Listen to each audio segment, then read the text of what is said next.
Hello बच्चों, Praveen Joshi classes में आपका स्वागत है। आज की वीडियो में हम कक्षा 10 विज्ञान के चैप्टर फर्स्ट रासायनिक अभिक्रिया और समीकरण को डिटेल में पढ़ेंगे। सभी टॉपिक्स को हम डिटेल में कवर करेंगे। ठीक है, तो चलिए शुरू करते हैं आज की वीडियो को और बढ़ते हैं आगे। तो सबसे पहले रासायनिक अभिक्रिया क्या होती है वो जान लेते हैं। ठीक है, रासायनिक अभिक्रिया क्या होती है? रासायनिक अभिक्रिया होती है वे सभी प्रक्रियाएं जिसमें दो या दो से अधिक पदार्थ क्या करते हैं, मिलकर नए गुणधर्म वाले नए पदार्थ का निर्माण करते हैं। ठीक है, नए गुणधर्म वाले पदार्थ का निर्माण करते हैं, क्या कहलाती है? रासायनिक अभिक्रिया कहलाती है। ठीक है, रासायनिक अभिक्रिया कहते हैं। ठीक है, कोई दो तत्व मिलेंगे या पदार्थ मिलेंगे आपस में और उसके बाद एक नया पदार्थ बनेगा और क्या होगा, उसमें कोई नए उसके गुण क्या होंगे, नए होंगे, मूल पदार्थ से भिन्न होंगे, तो उसको क्या कहेंगे हम? रासायनिक अभिक्रिया कहेंगे। इस प्रक्रिया को क्या कहेंगे? रासायनिक अभिक्रिया कहेंगे। ठीक है, रासायनिक अभिक्रिया होती है वह प्रक्रिया जिसमें दो या दो से अधिक पदार्थ मिलकर क्या करते हैं, नए गुणधर्म वाले पदार्थ का निर्माण करते हैं, उसे रासायनिक अभिक्रिया कहते हैं। ठीक है, अब इसके उदाहरण जैसे क्या है? रासायनिक अभिक्रिया क्या होता है? रासायनिक अभिक्रिया में रासायनिक परिवर्तन होते हैं। ठीक है, जैसे नए पदार्थ, जैसे दूध से दही का बनना, दूध से, ठीक है, आप दूध से दही बनते हुए देखा है आपने। ठीक है, ठीक है, दूध से दही बनना, तो दूध से दही बनना ये क्या है? एक रासायनिक परिवर्तन है और रासायनिक परिवर्तन कहेंगे इसको। ठीक है, परिवर्तन। ठीक है, ये क्या हमारा रासायनिक परिवर्तन कहलाता है और ये किसके अंतर्गत आएगा? रासायनिक अभिक्रिया के अंतर्गत। ठीक है, ये एक तरीके से क्या हो गया, पूछ लेता है कि ये कौन सी अभिक्रिया होगी, तो क्या है? रासायनिक अभिक्रिया है। ठीक है, जल से बर्फ बनना, देखो साथ में बताते चलना, ये जल से बर्फ बनेगा, तो क्या जल से बर्फ बनेगा तो बर्फ से जल नहीं बनता है? बनता है, दोनों तरफ दोनों दिशाओं में चलेगी, तो ये होगा हमारा भौतिक परिवर्तन। भौतिक परिवर्तन,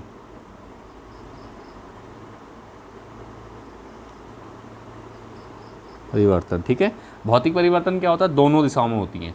भौतिक परिवर्तन जो होता है वो दोनों दिशाओं में चलती है अभिक्रिया के। जल से बर्फ बनेगा, बर्फ को फिर से क्या करो, गर्म करोगे तो क्या होगा, यहाँ पे क्या होगा, जल बन जाएगा। तो इसमें सिर्फ क्या हुआ, अवस्था में परिवर्तन हुआ। लेकिन ऐसा दूध के साथ नहीं कर सकते आप। दूध से दही बनेगा तो दही को दोबारा वापस दूध में नहीं बदला जा सकता है। ठीक है, दूध को वापस दही में, दूध से दही तो बन जाएगी लेकिन दही से वापस दूध में नहीं बदला जा सकता है। तो ये क्या है? रासायनिक परिवर्तन है। ठीक है, तो रासायनिक परिवर्तन क्या होते हैं? एक ही दिशा में होते हैं नए। देखो, रासायनिक परिवर्तन के कुछ लक्षण समझ में आ जाएंगे। रासायनिक परिवर्तन ही रासायनिक अभिक्रिया को क्या करते हैं, दर्शाते हैं। ठीक है, रासायनिक परिवर्तन के आधार पर हम क्या कहते हैं कि रासायनिक अभिक्रिया हो रही है। परिभाषा तो ये हो गई। तो रासायनिक परिवर्तन क्या होंगे? तो सबसे पहले रासायनिक परिवर्तन क्या होगा? रासायनिक परिवर्तन नए पदार्थ का निर्माण होगा। ठीक है, नया पदार्थ बनेगा, नया पदार्थ बनेगा। पेन का कलर चेंज कर लेता हूँ। ठीक है, नया पदार्थ बनेगा किसमें? रासायनिक परिवर्तन, रासायनिक परिवर्तन। ठीक है, नया पदार्थ बनेगा।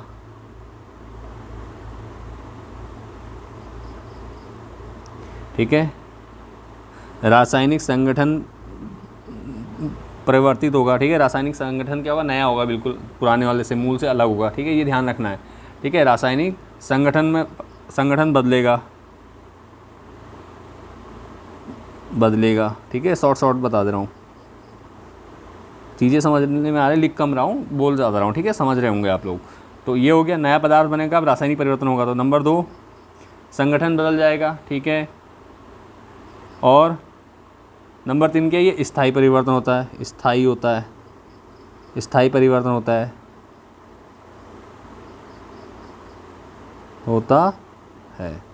ठीक है, नंबर 4 कह देंगे भौतिक विधियों द्वारा बदला नहीं जा सकता। भौतिक विधियों द्वारा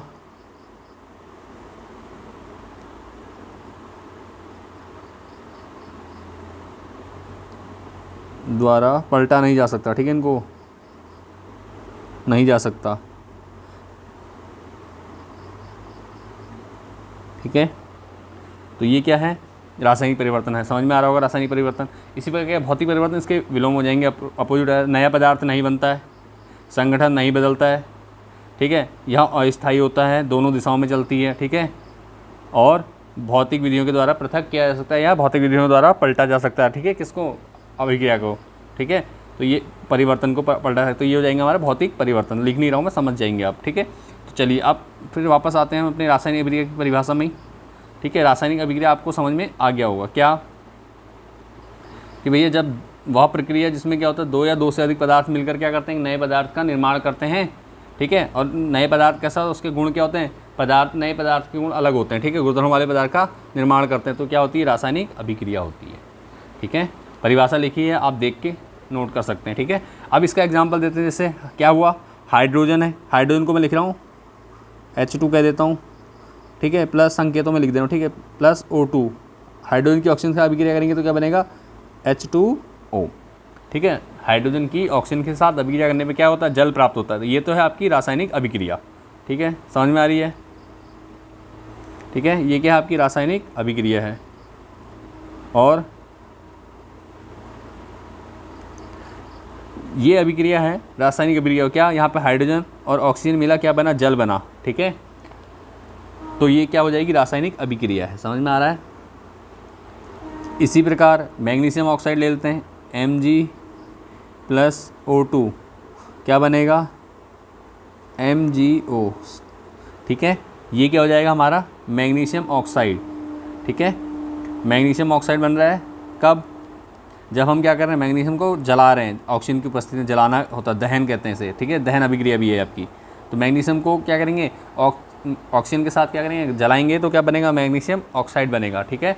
मैग्नीशियम ऑक्साइड, तो ये भी आपकी क्या है, मैग्नीशियम और ऑक्सीजन के बीच अभिक्रिया करने पर हमें क्या होता है, मैग्नीशियम ऑक्साइड प्राप्त होता है। तो ये क्या है, एक रासायनिक अभिक्रिया है। इसी प्रकार हाइड्रोजन और ऑक्सीजन की अभिक्रिया करने पर हमें जल प्राप्त होता है, ये भी क्या है, एक रासायनिक अभिक्रिया है, ठीक है। तो ये हमारी क्या होगी, रासायनिक अभिक्रिया होगी। रासायनिक अभिक्रिया समझ में आ गई होगी आप लोगों को, उम्मीद करता हूँ, ठीक है। ये जो हमने ये लिखे हैं, जो इस प्रकार से लिख रहे हैं हम H2O2, ये समीकरण कहलाएगा, इसको मैं आगे डिफाइन करूँगा, ठीक है। ज़्यादा टाइम लग जाएगा, इसलिए मैं लिख नहीं रहा हूँ हिंदी में, जो परिभाषा बोल रहा हूँ समझ रहे होंगे आप, ठीक है।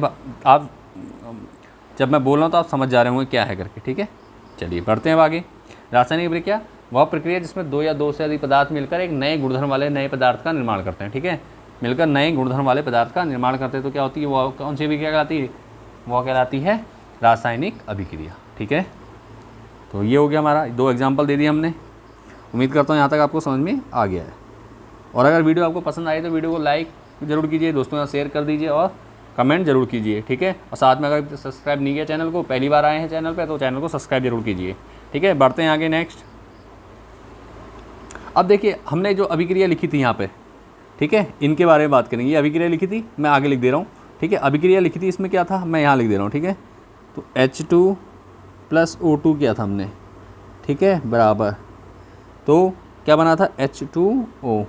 तो यहाँ पे देखो जो भी तत्व या यौगिक हमारे भाग लेंगे किसमें, अभिक्रिया को, अभिक्रिया करने के लिए कुछ तत्व चाहिए हमें, तो उनको क्या कहते हैं, हम अभिकारक कहते हैं, ठीक है। और जो अभिक्रिया के बाद मिलता है उसे क्या कहते हैं, उत्पाद कहते हैं। ये क्या हो गए, अभिकारक, अभिकारक, ठीक है, इसको अभिकारक कहते हैं। और ये होते हैं उत्पाद, ठीक है। किसी भी रासायनिक अभिक्रिया में भाग लेने वाले पदार्थों को, जो भाग ले रहे हैं उन पदार्थों को कहेंगे अभिकारक कहेंगे, और जो बाद में बन के प्राप्त हो रहा है उसे हम क्या कहते हैं, उत्पाद कहते हैं, ठीक है। अभिकारक और उत्पाद समझ गए। पीछे चलते हैं, देखो पीछे हमने हाइड्रोजन और ऑक्सीजन की किससे करी थी अभिक्रिया, हाइड्रोजन की ऑक्सीजन के साथ अभिक्रिया करी थी, हमें H2 मिला, तो ये क्या है, उत्पाद है। तो जो भी दाईं तरफ लिखा जाएगा बराबर के, ये क्या है, उत्पाद है, ठीक है, ये ध्यान रखिए। और इस तरफ जो लिखा है ये दोनों, ये क्या है, अभिकारक, अभिकारक। दोनों कौन से, पहली समीकरण में हाइड्रोजन और ऑक्सीजन, दूसरी समीकरण में मैग्नीशियम और ऑक्सीजन, ये क्या है, अभिकारक हैं, ठीक है। जो भी हम बाईं तरफ जिनके बीच अभिक्रिया करेंगे वो तत्व क्या कहलाएंगे, तत्व या यौगिक क्या कहलाएंगे, अभिकारक कहलाएंगे। और जो बाद में हमें प्राप्त होगा अभिक्रिया के बाद, वो क्या कहलाएगा, हमारा उत्पाद कहलाएगा, ठीक है। परिभाषा लिखी हुई है, आप देख सकते हैं, ठीक है। किसी रासायनिक अभिक्रिया में भाग लेने वाले पदार्थों को क्या कहते हैं, हम अभिकारक कहते हैं। अभिकारक क्या होता है, बाईं तरफ जितने भी तत्व या यौगिक लिखे जाएंगे समीकरण में या अभिक्रिया में, उनको कहेंगे हम अभिकारक, ठीक है। और जो दाईं तरफ प्राप्त होगा अभिक्रिया के बाद जो हमें प्राप्त होगा उसे क्या कहेंगे, उत्पाद कहेंगे, ठीक है। उत्पाद या प्रोडक्ट कहेंगे, अंग्रेजी में प्रोडक्ट होता है, हिंदी में उत्पाद, ठीक है। और अभिकारक को रिएक्टेंट कहते हैं अंग्रेजी में, ठीक है, रिएक्ट जो कर रहे हैं आपस में। उत्पाद समझ में आ गया। तो ये क्या है, H2। यहाँ पे एक और समीकरण देता हूँ मैं, MgO या C+O2 करते हैं तो क्या बनता है, CO2, ठीक है। और एक और बना लेता हूँ यहाँ पर, इसमें क्या होगा, अभिकारक पहले लिख देता हूँ। ये क्या होंगे, C+O2 क्या होंगे, अभिकारक, अभिकारक, ठीक है। और CO2 क्या होगा, उत्पाद, ठीक है। यहाँ आपको कुछ रटने की ज़रूरत नहीं है, सब अच्छे से ध्यान से सुनेंगे तो आपको अच्छे से सब कुछ याद हो जाएगा, एक बार में याद हो जाएगा आपको। 1 से 2 बार वीडियो को देख लीजिए, सारा कुछ याद हो जाएगा, आपको रटना कुछ नहीं है, ठीक है। हम यहाँ रटाएंगे कुछ नहीं, आपको बिल्कुल अच्छे से बहुत ही बेहतर तरीके से आप सीखोगे केमिस्ट्री को यहाँ पे, ठीक है। रासायनिक अभिक्रिया क्या हो गई, रासायनिक अभिक्रिया समझ में आ गया था पहले। अब हमने समझ लिया अभिकारक क्या होते हैं, किसी भी अभिक्रिया में भाग लेने वाले पदार्थों को क्या कहते हैं, अभिकारक कहते हैं। अब अभिक्रिया के बाद जो प्राप्त होता है उसे क्या कहते हैं, उत्पाद कहते हैं, ठीक है। क्लियर हो गया। किसी वह प्रक्रिया जिसमें 2 या 2 से अधिक तत्व मिलकर क्या करते हैं, एक नए गुणधर्म वाले पदार्थ का निर्माण करते हैं या यौगिक का निर्माण करते हैं, तो उसे क्या कहते हैं, उसे कहते हैं रासायनिक अभिक्रिया कहते हैं, ठीक है। यह चीज़ इतना समझ में आ गया, हमें आगे बढ़ते हैं। अब बढ़ते हैं आगे, रासायनिक समीकरण, ठीक है। रासायनिक समीकरण क्या होती है, तो रासायनिक समीकरण क्या होती है, जब जो रासायनिक अभिक्रिया क्या होती है, रासायनिक अभिक्रिया तो 2 तत्वों के नाम हो गए और उससे प्राप्त यौगिक के नाम हो जाएगा, ठीक है, नाम हो गया। अब जब हम इसको सूत्रों और प्रतीकों और सूत्रों के रूप में लिखेंगे, किसको, रासायनिक अभिक्रिया को, ठीक है। रासायनिक अभिक्रिया को अगर हम प्रतीकों और सूत्रों के रूप में लिख दें, अब प्रतीकों में भी क्या होगा, उसमें भाग लेने वाले अभिकारक होंगे और उत्पाद होंगे। किसी रासायनिक अभिक्रिया में क्या होते हैं, रासायनिक अभिक्रिया कब होती है, जब उसमें अभिकारक उपस्थित हों और उत्पाद हो, तभी वो रासायनिक अभिक्रिया कहलाएगी, ठीक है। तो किसी रासायनिक अभिक्रिया में भाग लेने वाले अभिकारकों और उत्पादों को उनके प्रतीकों और सूत्रों के रूप में लिखना क्या कहलाता है, रासायनिक समीकरण कहलाता है, ठीक है। रासायनिक समीकरण कहलाता है, ठीक है। जैसे अभी तक देखो मैंने पीछे आपको जो एग्जाम्पल दिए थे, मैंने समीकरण ही लिखी थी। ये जो लिख रहा हूँ मैं, ये जो लिखी जा रही थी, देखिए ये जो लिखा गया था ये, ठीक है, दिख रहा होगा आपको, H2+O2, ये क्या है, समीकरण है। लेकिन जो अभिक्रिया हो रही है, अभिक्रिया किसके बीच में हो रही है, वो मैं बोल रहा था, आपको समझा रहा था कि हाइड्रोजन की ऑक्सीजन के साथ अभिक्रिया करने पे क्या प्राप्त हुआ, हमें जल प्राप्त हुआ। तो ये अभिक्रिया हुई है। अभिक्रिया तो ये हो गई कि हाइड्रोजन की ऑक्सीजन के साथ अभिक्रिया करने पर जल प्राप्त हुआ, लेकिन हमने दिखाया कैसे, H2+O2 = H2O। H किसको डिनोट कर रहा है, किसको दर्शा रहा है, हाइड्रोजन को, ठीक है। ऑक्सीजन किसको दर्शा रहा है, O ऑक्सीजन को दर्शा रहा है, ठीक है। H2O किसको दर्शा रहा है, जल को दर्शा रहा है, ठीक है। इसी प्रकार देखो यहाँ पे हमने किया था, इस वाले में देखो कार्बन वाले में C+O2 क्या था, हमने क्या करा, क्या था, कार्बन की ऑक्सीजन के साथ अभिक्रिया करके कार्बन डाइऑक्साइड प्राप्त हुआ था हमें, ये अभिक्रिया थी, ठीक है। और हमने दिखाया कैसे था, दर्शाया कैसे था, इसको कार्बन कहा था, किसको, C कार्बन है, ठीक है। कार्बन किसको किससे दिखाया, C से, ऑक्सीजन को O से दिखाया, तो क्या बना, CO2 बना, ठीक है, कार्बन डाइऑक्साइड। तो कार्बन डाइऑक्साइड को कैसे दिखाया हमने, CO2 से। इसी प्रकार यहाँ पे देखो क्या कहा जा रहा है, यही समझाया जा रहा है आपको कि रासायनिक अभिक्रिया में भाग लेने वाले, तो देखो जैसे मान लो 2 तत्व हैं आपका, सोडियम की क्लोरीन के साथ अभिक्रिया करेंगे, तो सोडियम की क्लोरीन के साथ करेंगे तो हम क्या लिखेंगे, ये लिखेंगे। समीकरण लिखते टाइम क्या करते हैं हम, सिंपल ये लिखते हैं, पूरा नहीं लिखेंगे, सोडियम की क्लोरीन के साथ अभिक्रिया ये नहीं लिखेंगे, सिंपल लिखेंगे सोडियम प्लस क्लोरीन, सोडियम का क्या है प्रतीक Na, ठीक है, प्लस Cl2, तो क्या बन जाएगा हमारा, बनेगा NaCl, NaCl बन जाएगा। ये क्या है, साधारण नमक, सोडियम क्लोराइड, ठीक है, सोडियम क्लोराइड, सोडियम क्लोराइड है आपका, सोडियम क्लोराइड, क्लोराइड, ठीक है। इसको हम क्या कहते हैं, साधारण नमक भी कहते हैं, ठीक है। ये क्या होता है, साधारण नमक भी होता है, ठीक है। और ये क्या है, क्लोरीन, क्लोरीन, ठीक है। और एक चीज़ का विशेष ध्यान दीजिए, जब आप केमिस्ट्री को करते हैं तो जब भी आप प्रैक्टिस कर रहे हैं तो इस प्रकार से जरूर लिखिए, तत्वों के नाम लिखिए, इससे क्या होगा, आपको नाम याद रहेंगे तत्वों के, ठीक है, प्रतीक और नाम याद रहेंगे। और ये सामने Na क्या है, सोडियम है, ठीक हो गया। Na क्या है, सोडियम है, सोडियम की क्लोरीन के साथ अभिक्रिया करने पे क्या प्राप्त होता है, साधारण नमक प्राप्त होता है। समीकरण क्या हो जाएगी, Na+Cl2 = NaCl। तो क्या करा हमने रासायनिक अभिक्रिया को क्या करा, रासायनिक अभिक्रिया में भाग लेने वाले अभिकारक को, तो अभिकारक क्या है इसमें देखो, ये हैं, ठीक है। अभिकारक क्या है, सोडियम और क्लोरीन, जिसको हमने क्या दिखाया, सोडियम को Na से दिखाया, क्लोरीन को Cl2 से दिखाया, ठीक है। = क्या होगा, एरो लगाकर सोडियम क्लोराइड बना, NaCl बना, इसको क्या है कहते हैं हम, उत्पाद कहते हैं। उत्पादों को भी क्या करा हमने, प्रतीकों के रूप में दिखाया। और इस प्रकार से लिखना क्या, Na+Cl = NaCl, ये क्या होगा, सूत्र बन गया एक, तो समीकरण बन गई। तो इसी को क्या कहते हैं हम, रासायनिक समीकरण कहते हैं, ठीक है। वह रासायनिक अभिक्रिया जिसमें रासायनिक अभिक्रिया में भाग लेने वाले अभिकारकों और उत्पादों को प्रतीकों और सूत्रों के रूप में लिखना क्या कहलाता है, रासायनिक समीकरण कहलाता है, ठीक है। साथ में आपको मैं ये भी दिखा दे रहा हूँ ताकि आपको क्या अच्छे से समझ में आ जाए, ठीक है। परिभाषा भी आप नोट करते रहो साथ के साथ, इजी लैंग्वेज में लिखा रखी, तो आप क्या करें, नोट भी करते रहें अपने, ठीक है। साथ में वीडियो को पॉज करके आप आराम से अपनी प्रैक्टिस कर सकते हैं। और एक बार अगर आपने वीडियो पूरी देख ली तो पूरी केमिस्ट्री का जो चैप्टर हम पढ़ाएंगे यहाँ वो आपको एक बार में 100% आ जाएगा, उसमें आपको डाउट नहीं रहेगा कोई भी, ठीक है। चलिए बढ़ते हैं आगे। रासायनिक अभिक्रिया समझ में आ गया, रासायनिक समीकरण समझ में आ गया। रासायनिक अभिक्रिया क्या होती है, जब दो या दो से अधिक पदार्थ मिलकर क्या करते हैं, एक नए गुणधर्म वाले पदार्थ का निर्माण करते हैं, तो उसे क्या कहते हैं, रासायनिक अभिक्रिया कहते हैं। और जितनी बार हम दोहरा रहे हैं आपके साथ, हम यहाँ पर साथ में आप भी अगर दोहराएंगे तो आपको और जल्दी याद हो जाएगा, ठीक है। उसके बाद हम आए अभिकारक कैसे कहते हैं, किसी रासायनिक अभिक्रिया में भाग लेने वाले पदार्थों को क्या कहते हैं, हम अभिकारक कहते हैं। और उत्पाद किसे कहते हैं, अभिक्रिया के बाद प्राप्त होने वाले पदार्थ को क्या कहते हैं, उत्पाद कहते हैं, ठीक है। क्लियर हो गया। उसके बाद चलते हैं रासायनिक समीकरण। रासायनिक समीकरण क्या है, रासायनिक अभिक्रिया में भाग लेने वाले अभिकारकों और उत्पादों को प्रतीकों और सूत्रों के रूप में लिखना, ठीक है। प्रतीकों और सूत्रों के रूप में लिखना क्या कहलाता है, रासायनिक समीकरण कहलाता है, ठीक है। रासायनिक समीकरण कहलाता है। अब प्रतीक और सूत्र क्या है, देखो मैंने कहा ना सोडियम, सोडियम को क्या लिखा हमने, Na लिखा, सोडियम पूरा नहीं लिखा, ये इसका क्या है, प्रतीक है सोडियम। किस सोडियम का प्रतीक क्या है, Na। इसी प्रकार क्लोरीन का प्रतीक क्या है, Cl2, ठीक है। क्लोरीन को किससे दिखाते हैं, Cl से, ठीक है। तो ये हो गया हमारे प्रतीक। और यहाँ NaCl, सोडियम क्लोराइड को क्या दिखाया हमने, NaCl, ये इसका प्रतीक है, ठीक है। ध्यान दीजिए, जैसे हमने क्या कहा, हाइड्रोजन कहा, तो हाइड्रोजन बोलने पर लिख क्या रहे हैं हम, H2, ठीक है। हाइड्रोजन का प्रतीक क्या है, H है, ठीक है। इसी प्रकार ऑक्सीजन की बात करी तो ऑक्सीजन का प्रतीक क्या है, O है, तो यहाँ लगा 2, क्या बनेगा, H2O, ठीक हो गया। समझ में आ रहा होगा यहाँ तक। तो ये है, ये तरीका है आपका, ठीक है।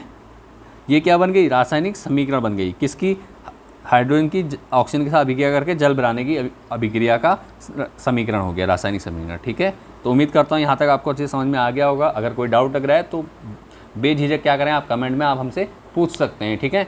तो चलिए बढ़ते हैं आगे,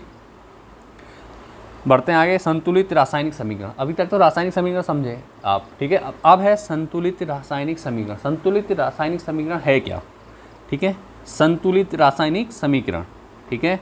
संतुलित रासायनिक समीकरण क्या है, ये बहुत इंपॉर्टेंट भी है, इससे काफ़ी सवाल आपके एग्जाम में बनते हैं, ठीक है। और ये आपको आगे भी काम आती है, ठीक है। तो संतुलित रासायनिक समीकरण क्या होती है, पढ़ लीजिए परिभाषा। वह रासायनिक समीकरण जिसमें अभिकारकों और उत्पादों में उपस्थित सभी तत्वों के परमाणुओं की संख्या क्या होती है, बराबर होती है, संतुलित रासायनिक समीकरण कहलाती है, ठीक है। क्या कहा जा रहा है कि अभिकारकों में उपस्थित, ठीक है, अभिकारकों और उत्पादों में उपस्थित सभी तत्वों के परमाणुओं की संख्या क्या होती है, बराबर होती है, ठीक है। सभी तत्वों के परमाणुओं की संख्या बराबर होती है तो क्या कहलाती है, ऐसी अभिक्रिया, ऐसी समीकरण क्या कहलाती है, संतुलित रासायनिक समीकरण कहलाती है। कैसे, देखो समझा देता हूँ। हमने क्या बनाई थी पहली अभिक्रिया, देखो क्या थी, H2 + O2, क्या बना था, ये बना था हमारा H2O, ठीक है।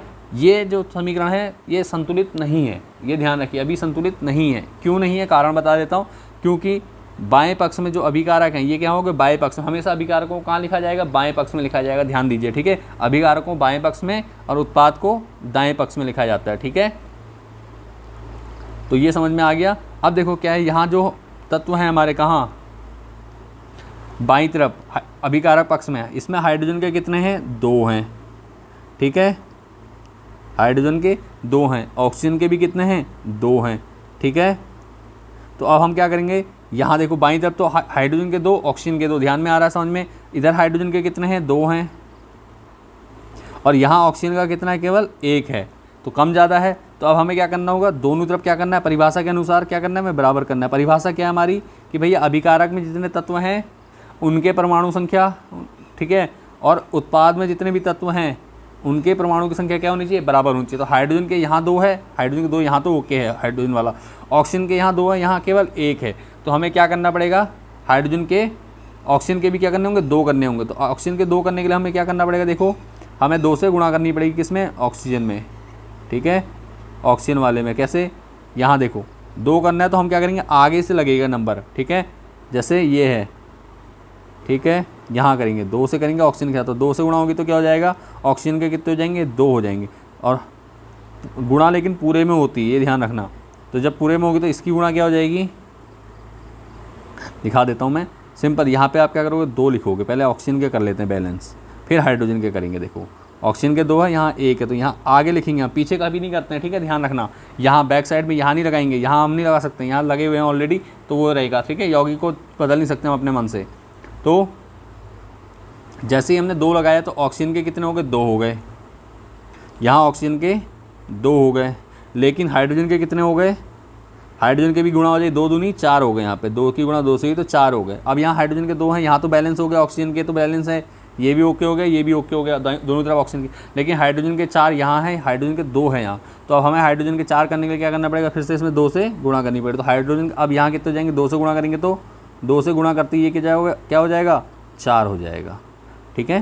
तो इस प्रकार समझ में आ रहा है आपको क्या करा हमने, इसको हटा दे रहा हूँ। हमने क्या करा, हाइड्रोजन के, देखो ये था सिंपल, इसको और इजीली समझते, देखो हाइड्रोजन के 2, हाइड्रोजन के 2 क्लियर था, ऑक्सीजन के 2 थे, यहाँ 1 था, तो हमने सबसे पहले क्या करा, ऑक्सीजन के बैलेंस कर दिए, 2 कर दिया ऑक्सीजन के। जैसे ऑक्सीजन के 2 करे तो हाइड्रोजन के बदल गए, यहाँ हाइड्रोजन के 4 हो गए, यहाँ आगे 2 ही हैं। अब हाइड्रोजन के 2 हैं, यहाँ 4 हैं, यहाँ 2 है, तो 4 बराबर करने के लिए यहाँ आगे करेंगे 2 से मल्टीप्लाई कर देंगे, ठीक है। तो ये हो जाएंगे हाइड्रोजन के 4, हाइड्रोजन के 4 प्लस ऑक्सीजन के 2, ऑक्सीजन के 2। ये ध्यान रखेंगे, जो ये आगे लिखते हैं हम, जो भी संख्या हम आगे लिखेंगे उसकी गुणा पूरे यौगिक में होगी, जितने भी परमाणु होंगे उनके सबके साथ होगी, ठीक है। जितने भी तत्वों के परमाणु होंगे उनके सबके साथ होगी। अब यहाँ पे परमाणु बराबर हो गए, ठीक है, परमाणुओं की संख्या क्या हो गई, बराबर हो गई है, ठीक है। अगर परमाणुओं की संख्या बराबर हो गई, जिससे क्या होगा, इनका द्रव्यमान भी क्या होगा, बराबर हो जाएगा। दोनों अभिकारक पक्ष में उपस्थित तत्वों का द्रव्यमान और उत्पादों का द्रव्यमान क्या होगा, बराबर हो जाएगा, जिससे क्या पता चलेगा, द्रव्यमान संरक्षण का नियम भी क्या हो जाएगा, पुष्टि हो जाएगी कि द्रव्यमान संरक्षण का नियम क्या है, ना द्रव को ना तो उत्पन्न किया जा सकता है, ठीक है, द्रव्य को ना तो उत्पन्न किया जा सकता है, ना ही नष्ट किया जा सकता है, ठीक है, केवल इसको क्या कर सकता है, रूपांतरण किया जा सकता है एक अवस्था से दूसरी अवस्था में या एक से दूसरे में। तो इसे क्या कहते हैं हम, द्रव्यमान संरक्षण का नियम कहते हैं, ठीक है। तो ये ध्यान रखिएगा। तो परिभाषा समझ में आ गई। संतुलित रासायनिक समीकरण क्या होती है, वह रासायनिक समीकरण जिसमें अभिकारकों और उत्पादों में उपस्थित सभी तत्वों के परमाणुओं की संख्या क्या होती है, बराबर होती है, संतुलित रासायनिक समीकरण कहलाती है, ठीक है। समझ में आ रहा है। हमने क्या लिखा, H2 plus O2 equal to क्या हुआ, H2O। अब हमने क्या संतुलित करने के लिए क्या करा, ऑक्सीजन के 2 थे उधर, इधर 1 था, तो 2 करने के लिए 2 बढ़ाया, तो अब हाइड्रोजन के 4 हो गए, हाइड्रोजन के 4 किए फिर उसके बाद, ठीक है। सिंपल एक और ले लेते हैं एग्जाम्पल। जैसे हमने इससे पहले एक समीकरण ली थी Na, ठीक है, Na प्लस Cl2, ठीक है, तो क्या बनेगा, NaCl, ठीक है, क्या बनेगा, NaCl,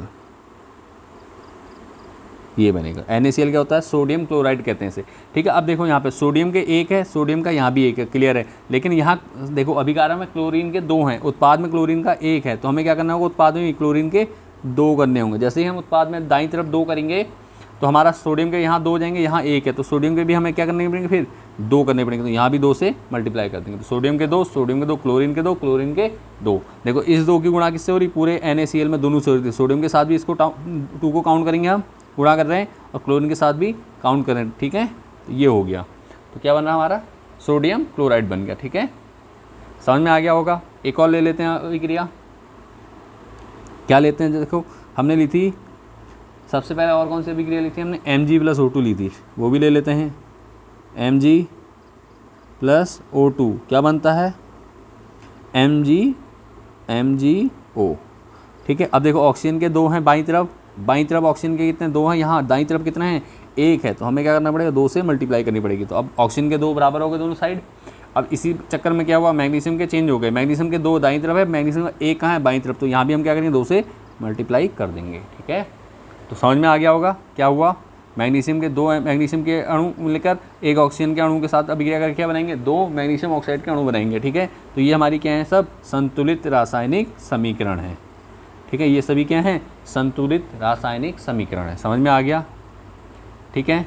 अगर रासायनिक समीकरण संतुलित ना हो, जैसे हमने क्या लिखा था, अगर हमने लिखा Mg plus O2 equals to क्या है, MgO, इस प्रकार की अगर खाली समीकरण लिखी है हमने, तो ये कहलाती है ढांचा समीकरण। क्या, ढांचा समीकरण,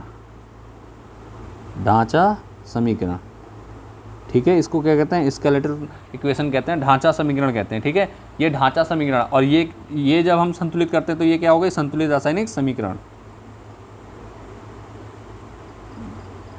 संतुलित रासायनिक समीकरण। ठीक है, यहाँ तक समझ में आ गया होगा। अगर किसी प्रकार का कोई डाउट है तो वीडियो को एक बार रिपीट करके देख लीजिए, और नहीं आ रहा फिर भी तो कमेंट कर लीजिए। वैसे दिक्कत कोई होगी नहीं, जैसे हम बोल रहे हैं वैसे आप हमारे साथ प्रैक्टिस करते हुए चलिए, साथ के साथ एक वीडियो के एंड तक आप पूरी केमिस्ट्री का चैप्टर 1 आप अच्छे से सीख जाएंगे, आपको कोई प्रॉब्लम नहीं होगी। क्या?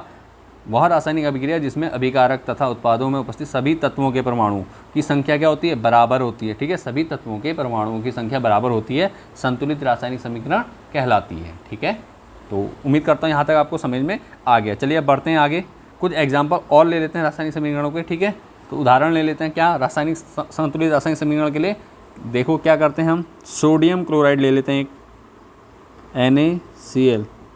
ठीक है, सोडियम क्लोराइड क्या होता है?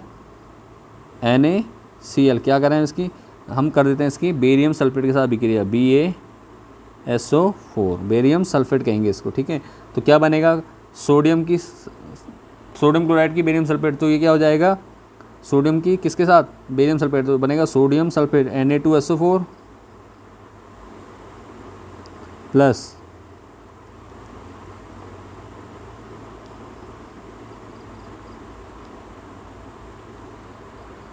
Na2SO4 प्लस क्या बनेगा? BaCl2 बेरियम क्लोराइड बनेगा। ठीक है, तो ये हो जाएगा। तो अब क्या होगा देखो, चेक करते हैं क्या है। सोडियम के यहाँ 2 है, सोडियम का यहाँ केवल कितना है? 1 है। तो यहाँ क्या करेंगे हम, सिंपल पहले 2 लिख देंगे, लिख दिया। साथ में क्लोरीन के कितने हो गए? 2 हो गए। इधर देखो क्लोरीन के कितने हैं? क्लोरीन के 2 ऑलरेडी थे, तो हमने कुछ नहीं चेंज करा। ठीक है, फिर बेरियम का यहाँ 1 है, बेरियम का यहाँ 1 है, ठीक हो गया। सल्फर का 1, सल्फर का 1, ऑक्सीजन के 4, ऑक्सीजन के 4, तो ये क्या हो गई? समीकरण हमारी संतुलित हो गई है। ठीक है, संतुलित रासायनिक समीकरण सीखने के लिए एक काम आपको करना पड़ेगा, आपको थोड़ा शुरुआत में प्रैक्टिस जरूर करनी पड़ेगी। ठीक है, प्रैक्टिस आपको खुद करनी पड़ेगी, समझा हम देंगे, लेकिन प्रैक्टिस आपको खुद करनी है बेटा। ठीक है, तो क्या करना है, सोडियम क्लोराइड की बेरियम सल्फेट के साथ अभिक्रिया करी तो क्या बना? सोडियम सल्फेट बना। सोडियम सल्फेट का सूत्र क्या होता है? Na2SO4। ठीक है, और बेरियम क्लोराइड का सूत्र होता है BaCl2। ठीक है, तो अब बेरियम क्लोराइड में क्या हुआ? क्लोरीन के 2 थे, यहाँ क्लोरीन का 1 था, तो यहाँ हमने क्या करा? 2 करा। ठीक है, क्लियर हो गया। अब क्या हुआ? 2Na, सोडियम के 2 हो गए, तो सोडियम के 2 ऑलरेडी यहाँ दे रखे हैं। उसके बाद देखो बेरियम का 1, बेरियम का 1, सल्फर का 1, सल्फर का 1, ऑक्सीजन के 4, ऑक्सीजन के 4। तो समझ में आ गया हमें। 1-2 अभिक्रिया और ले लेते हैं, क्या करें? ले लेते हैं CaO प्लस क्या ले लें? H2O। क्या बनेगा? CaOH का होल ट्वाइस। ठीक है, ये बनेगा, प्लस क्या होता है? ऊष्मा निकलती है इसमें। ठीक है, तो ये अभिक्रिया देखो संतुलित है नहीं है, इसको चेक करो आप। ठीक है, देखो कैल्शियम का 1 चेक कैसे करेंगे? कैल्शियम का बाईं तरफ 1 है, दाईं तरफ भी 1 है, कैल्शियम का 1 बराबर है। ऑक्सीजन का कितना है? 1 ये है, 1 ये है, तो कितने हो गए टोटल? ऑक्सीजन के 2 हो गए। यहाँ देखो ऑक्सीजन के कितने, ये देखो जो 2 ब्रैकेट के अंदर है ना, तो 2 ब्रैकेट के बाहर है, और O ऑक्सीजन, O और H क्या है? ब्रैकेट के अंदर है, तो इसका मतलब ये 2 क्या है? दोनों के साथ है। तो ऑक्सीजन के कितने हो रहे हैं? यहाँ 2 हो रहे हैं। तो क्लियर है यहाँ पे भी, ऑक्सीजन के 2 क्लियर हो गए। फिर अब हाइड्रोजन बचा था, हाइड्रोजन के कितने? यहाँ पे 2 है। हाइड्रोजन के यहाँ पे कितने होंगे? अभी बताया था कि ऑक्सीजन के साथ 2 है, तो हाइड्रोजन के साथ भी कितने हैं? 2 से गुणा होंगे तो 2 हो जाएंगे। तो हाइड्रोजन के 2 दोनों तरफ, तो ये क्या होगा? संतुलित रासायनिक समीकरण है। ठीक है, संतुलित रासायनिक समीकरण है, ये समझ में आ गया होगा। ठीक है, अब रासायनिक समीकरण को संतुलित करना आपको आ चुका है, उम्मीद करता हूँ यहाँ तक समझ में अच्छे से आ गया हो। पीछे भी हमने कुछ समीकरण संतुलित किए, कुछ आगे कर दिए, और अगर करना चाहें तो आप कर सकते हैं। क्या? जैसे हाइड्रोजन की क्लोरीन गैस के साथ अभिक्रिया करेंगे तो क्या बनेगा? देखिए क्या बन जाएगा? HCl बनता है। ठीक है, हाइड्रोक्लोरिक अम्ल कहते हैं इसे, हाइड्रोक्लोरिक अम्ल या हाइड्रोक्लोरिक एसिड।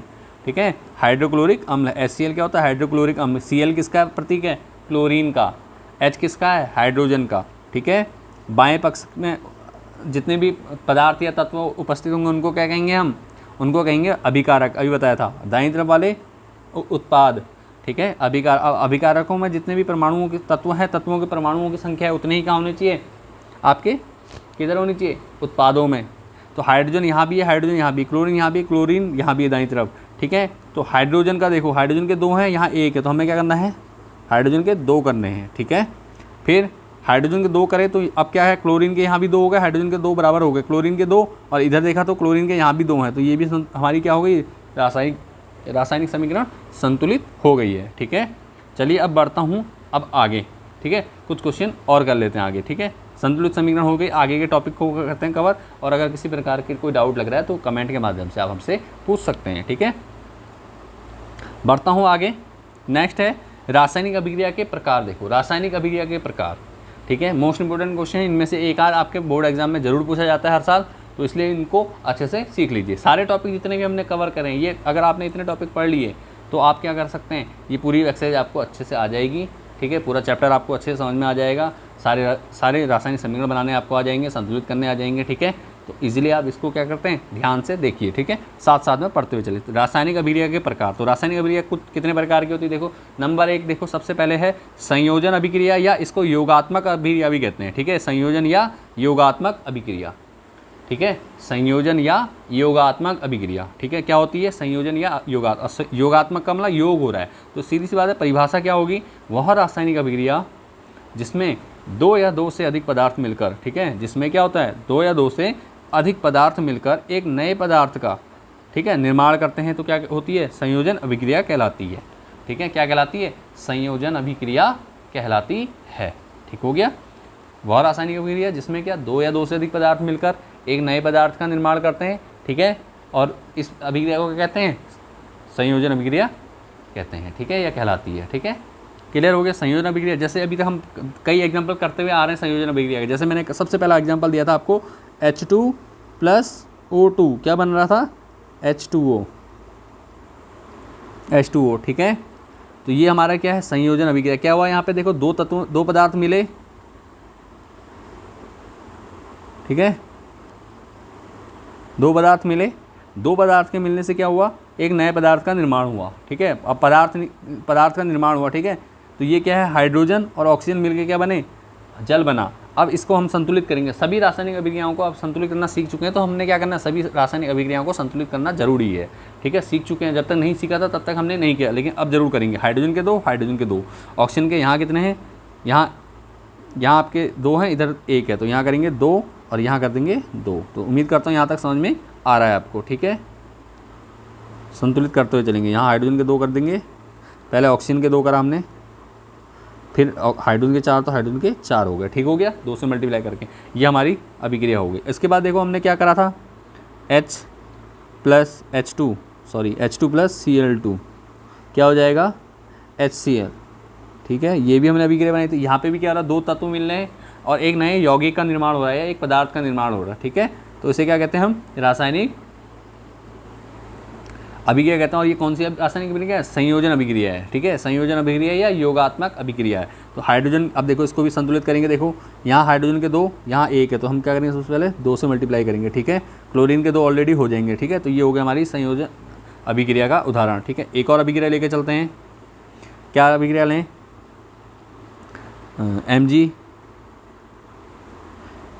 Mg देखो Mg + O2 तो क्या बनेगा, MgO। ठीक है, MgO बनेगा। तो इसको संतुलित करेंगे। देखो ऑक्सीजन के 2, यहाँ ऑक्सीजन का 1 है, तो इसको बैलेंस करेंगे।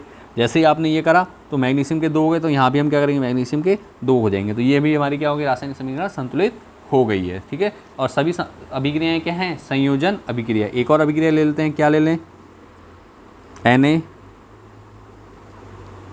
देखो Na ले लेता हूँ + Cl2 क्या बनेगा, सोडियम की क्लोरीन के साथ अभिक्रिया करी तो क्या बनता है, सोडियम क्लोराइड बनता है। ठीक है, NaCl बनता है। तो अब इसको संतुलित करेंगे। देखो संतुलित करने के क्या, सबसे पहले देखो क्लोरीन के 2 हैं, यहाँ क्लोरीन का 1 है, तो क्लोरीन के 2 कर दीजिए। ठीक है, यहाँ 2 कर दिया आपने, समझ में आ रहा है यहाँ तक। अब क्या हुआ, जब सोडियम क्लोरीन के 2 करे तो सोडियम के भी 2 होगा, तो सोडियम के 2 करने के लिए हमें क्या करना पड़ेगा, यहाँ भी 2 से मल्टीप्लाई करनी पड़ेगी। ठीक है, तो यहाँ तक समझ में आ गया आपको, संयोजन अभिक्रिया अच्छे से समझ में आ गई है। ठीक है, आगे बढ़ते हैं, वियोजन अभिक्रिया। वियोजन अभिक्रिया क्या होती है, जो संयोजन अभिक्रिया है उसका विपरीत होती है, विलोम होती है। ठीक है, व्युत्क्रम होती है। ठीक है, ये ध्यान रखिए। क्या होता है, वह रासायनिक अभिक्रिया जिसमें कोई पदार्थ, ठीक है, टूट कर 2 या 2 से अधिक नए पदार्थ का निर्माण करता है, वियोजन अभिक्रिया कहलाती है। ठीक है, जब भी क्या होगा, कोई पदार्थ टूट कर क्या होगा, दो नए पदार्थ का निर्माण कर देगा, दो नए पदार्थों का निर्माण करेगा, तो ऐसी अभिक्रिया क्या कहलाएगी, वियोजन अभिक्रिया कहलाएगी। जैसे क्या हमने क्या करा, हमने लिखा H2, हाइड्रोजन जल है, H2O है, H2O को हमने क्या करा, तोड़ा, ठीक है, इसका अभिक्रिया करी तो क्या हो जाएगा, हाइड्रोजन और ऑक्सीजन हमें प्राप्त होगा, ठीक है, हाइड्रोजन और ऑक्सीजन प्राप्त हो जाएगा, ठीक है, हाइड्रोजन और ऑक्सीजन प्राप्त हो गया, ठीक है, कोई दिक्कत, कोई परेशानी यहाँ तक नहीं है ना, ठीक। तो क्या होगा, हमने क्या करा, विलोम कर दिया, तो क्या H2O का तो जल को क्या करा हमने, गर्म किया, तोड़ा, तो क्या बना, H2 + O2 क्या बन जाएगा, हाइड्रोजन और ऑक्सीजन प्राप्त होगी हमें, ठीक है। तो ये क्या है, एक यौगिक क्या, एक पदार्थ क्या हुआ, दो पदार्थों में टूट गया है, ठीक है। तो इसे क्या कहते हैं हम, वियोजन अभिक्रिया कहते हैं, ठीक है, वियोजन अभिक्रिया, ठीक है। इसी प्रकार देखो NaCl है, एक और ले लेता हूँ एग्जाम्पल, पहले हमने संतुलित नहीं की, इसको संतुलित कर लेते हैं। देखो ऑक्सीजन का एक है, यहाँ दो है, तो ऑक्सीजन के दो यहाँ कर देंगे, लेकिन हमने क्या तरीका अपनाना है, ये क्या, जितने भी हम संतुलित कर रहे हैं उनके आगे वाइट से करेंगे, ठीक है, दो से करा तो हाइड्रोजन के चार, हाइड्रोजन के चार, संतुलित जरूर करना है। संतुलित करने से ये होता है हमारी प्रैक्टिस भी होती रहेगी, और क्या होगा, हम भूलेंगे नहीं चीज़ें, ठीक है।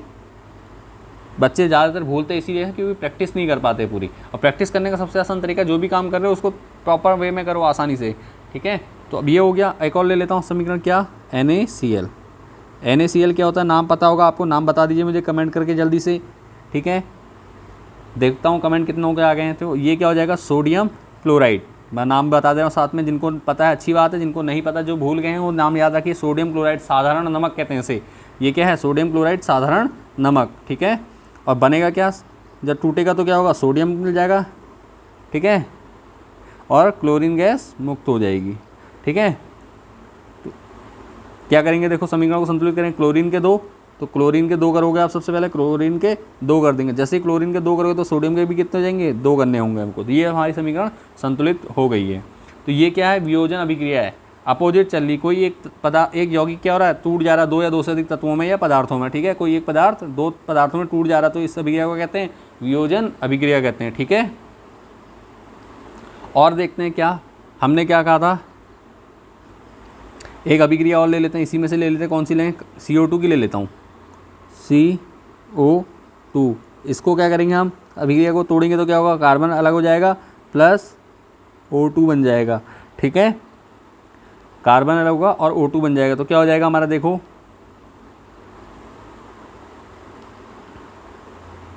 देखते हैं क्या होगा, कार्बन ऑक्सीजन के दो, ऑक्सीजन कार्बन का एक, कार्बन, तो ये अभिक्रिया हमारी क्या ऑलरेडी संतुलित है। एक और अभिक्रिया ले लो आप वियोजन के लिए, वियोजन की अभिक्रिया के लिए क्या ले लेते हैं,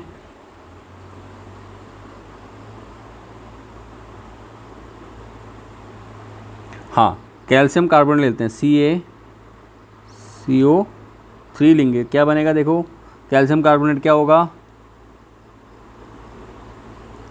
CaO प्लस क्या, CO2, ठीक है, CaO CO2।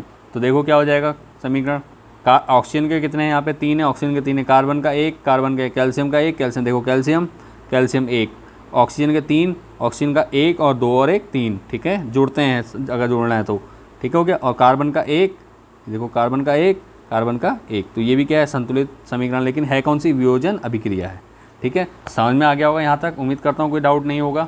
चलिए अब बढ़ते हैं आगे नेक्स्ट उस पर, ठीक है। संयोजन अभिक्रिया समझ गए, क्या होता है, वहाँ दो या दो से अधिक पदार्थ मिलकर एक नए पदार्थ का निर्माण करते हैं, ठीक है, संयोजन अभिक्रिया कहलाती है। जब वियोजन क्या होता है, वह रासायनिक क्रिया जिसमें कोई पदार्थ टूटकर क्या करता है, दो या दो से अधिक नए पदार्थ बनाता है, तो उसे क्या कहते हैं, वियोजन अभिक्रिया कहते हैं, ठीक है, समझ में आ गया है।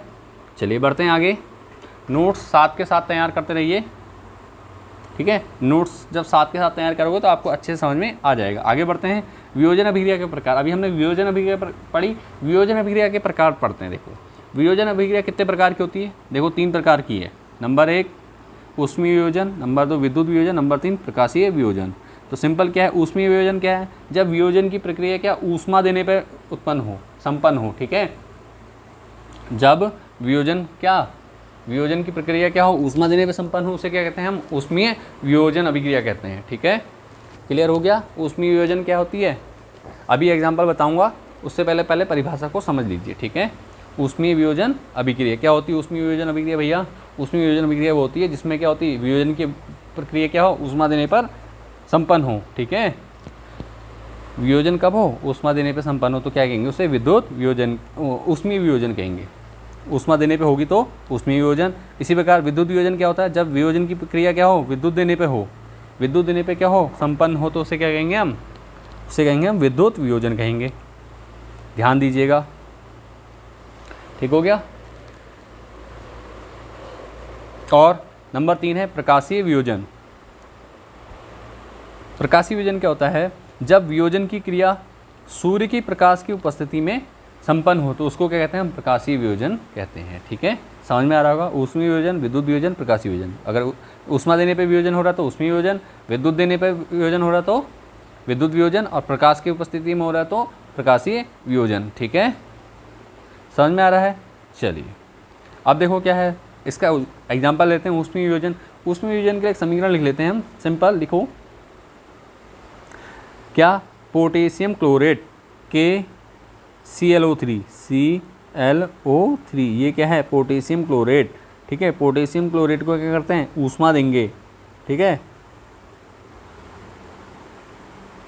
ऊष्मा यहाँ लिख देंगे हम, ठीक है, ऊष्मा देंगे तो क्या बनेगा? पोटेशियम क्लोराइड बनेगा, ठीक है। पोटेशियम क्लोराइड बनेगा और क्या होगा? ऑक्सीजन मुक्त हो जाएगी, ऑक्सीजन गैस निकलेगी। ये आपकी क्या है? आपकी ऊष्मीय वियोजन अभिक्रिया है, ठीक है। KClO3, ठीक है। क्या? पोटेशियम क्लोराइड, नाम ध्यान सुनिए, क्या है? Potassium chloride. इसको ऊष्मा देंगे तो क्या बनेगा? पोटेशियम क्लोराइड, ठीक है। पोटेशियम क्लोराइड बनेगा और ऑक्सीजन गैस मुक्त होगी। अब इस रासायनिक अभिक्रिया को संतुलित करेंगे, समीकरण को, ठीक है। तो देखो ऑक्सीजन के यहाँ 3 हैं, यहाँ केवल 2 हैं। अब एक तो कर नहीं सकते यहाँ पे हम, तो क्या करेंगे हम? 3 है तो 3 से गुणा कर देंगे यहाँ, ठीक है। यहाँ सीधे 3 लिख दीजिए। 3 से गुणा करेंगे तो 3 दूनी कितना हो गया? 6 हो गया। ऑक्सीजन के 6, यहाँ ऑक्सीजन के कितने हैं? 3 हैं। अब ऑक्सीजन के 3 है, यहाँ 6 हो गए, तो ऑक्सीजन के 6 करने को यहाँ भी पूरा करने होगा, अभिकारक में भी क्या करना होगा? 6 करने होगा। तो 3 ऑलरेडी थे तो हम क्या करेंगे? 2 से गुणा कर देंगे। जैसे ही 2 से गुणा करोगे तो क्या हो जाएगा? ऑक्सीजन के 6 हो गए, ऑक्सीजन के 6 दोनों तरफ बराबर हो गए ऑक्सीजन के। अब देखो पोटेशियम के कितने? पोटेशियम के आपके कितने हैं? 2 हो रहे हैं। और क्लोरीन के भी कितने हैं? यहाँ पे 2 हो रहे हैं। बाईं तरफ कितने? अभिकारक में क्या है? 2 हैं। किसके? पोटेशियम और क्लोरीन का। और यहाँ कितना है? 1 है। तो यहाँ क्या करेंगे? सिंपल 2 से मल्टीप्लाई कर देंगे, ठीक है। तो मैं इसको वाइट पेन से लिख देता हूँ ताकि समझने में आसानी हो, ठीक है। 3 किया, यहाँ 2 3 6, वहाँ 3 दूनी 6 हो गया। अब यहाँ 2 है तो यहाँ भी 2 हो गया। क्यों? आपको समझ में आ रहा होगा, ठीक है। तो ये क्या है? एक ऊष्मीय वियोजन अभिक्रिया हो गई, ठीक हो गया, समझ में आ गया होगा। ऊष्मीय वियोजन अभिक्रिया। बढ़ते हैं आगे, देखो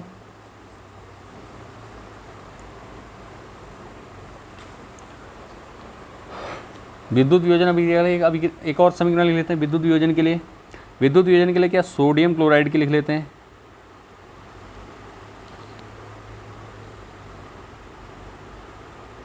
NaCl, इसमें क्या करेंगे हम? विद्युत प्रवाहित करते हैं, ठीक है, विद्युत। तो यहाँ देखिए विद्युत प्रवाहित करेंगे तो क्या होता है? ये सोडियम और क्लोरीन में टूट जाता है, ठीक है। सोडियम और क्लोरीन में टूट जाता है। क्लोरीन क्या है? गैस है, तो एरो का चिन्ह लगाएंगे। ये जो एरो का चिन्ह है ऊपर के लिए, ये क्या है? ये आपका क्या बताता है? ये आपको बताता है कि भैया ये क्या हो रहा है? गैस है ये, ठीक है। एरो का चिन्ह अगर ऊपर को है तो गैस होगा, नीचे को होगा तो अवक्षेप होगा, आगे बताऊंगा, ठीक है। तो चलिए NaCl है, NaCl के क्या है? ये है। तो क्या होगा? आप संतुलित कीजिए। संतुलित करने के लिए हमें क्या करना है? क्लोरीन के 2, यहाँ क्लोरीन का 1, तो क्लोरीन के 2 करेंगे। क्लोरीन के 2 होते ही क्या होगा? सोडियम के यहाँ 2 हो गए, यहाँ 1 है, तो यहाँ भी हम 2 से मल्टीप्लाई करेंगे। तो अब देखिए सोडियम के 2, क्लोरीन के 2, यहाँ क्लोरीन के 2, यहाँ भी क्लोरीन के 2 बराबर हो गया। तो ये समीकरण क्या होगी? हमारी संतुलित होगी। कौन सी अभिक्रिया है? विद्युत वियोजन अभिक्रिया है, ठीक है। इसी प्रकार प्रकाशीय वियोजन अभिक्रिया क्या होती है? प्रकाशीय वियोजन अभिक्रिया होती है सिल्वर की, ठीक है, सिल्वर क्लोराइड, ठीक है। सिल्वर क्लोराइड को क्या करें? सूर्य के प्रकाश में रख देंगे तो क्या बनेगी? लिख देता हूँ सिल्वर क्लोराइड AgCl3। सूर्य का प्रकाश, मैं सीधे यहाँ प्रकाश लिख दे रहा हूँ, समझ जाएंगे आप, ठीक है। क्या बनेगा? Ag तो ऐसी रहेगा, प्लस क्लोरीन गैस क्या हो जाएगी? मुक्त हो जाएगी। ठीक है, क्लोरीन गैस मुक्त हो जाएगी। समझ में आ रहा है यहाँ तक? ये क्या है? प्रकाश वियोजन है। ठीक है, अब अभिक्रिया को संतुलित करेंगे।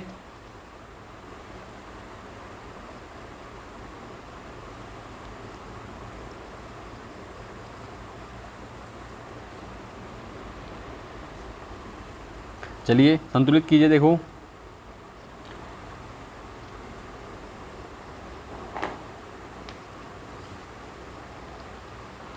बताइए कहाँ पे क्या लगेगा। ठीक है, कमेंट के माध्यम से आप मुझे बता सकते हैं, क्योंकि बहुत इजी है। अभी तक इतने कर लिए हैं तो थोड़ा बहुत समझ में आ रहा होगा, तो इसलिए मैं थोड़ा सा रुक रहा हूँ, ताकि आप लोग क्या करें, कमेंट के माध्यम से मुझे बताएं, फिर मैं आपको इसको आगे सॉल्व करता हूँ। ठीक है, चलिए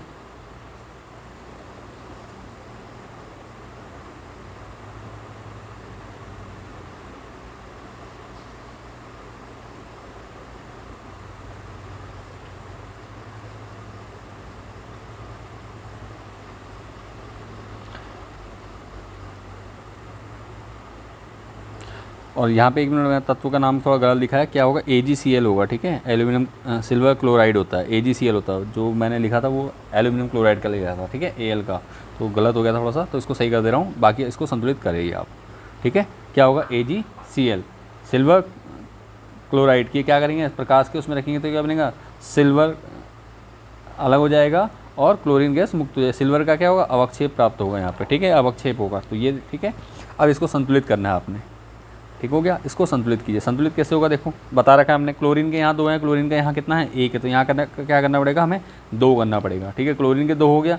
जैसे ही आपने क्लोरीन के 2 किया तो सिल्वर के कितने हो गए? 2 हो गए, तो सिल्वर ये 2 हो गए। सिल्वर का जो प्रतीक है वो क्या है? Ag है। सिल्वर क्या होता है? चांदी। ठीक है, सिल्वर क्या है? चांदी है, क्लोरीन गैस है। ठीक है, सिल्वर किसको कहेंगे? चांदी को कहते हैं ना, तो ठीक है ध्यान रखना। चांदी का क्या है? Ag है। ठीक है, सोने का अगर कहा जाए तो Au होता है। ठीक है, सोना, गोल्ड। ये क्या है? सिल्वर है। सिल्वर का कितना होता है? Ag होता है प्रतीक। ठीक है, समझ में आ गया?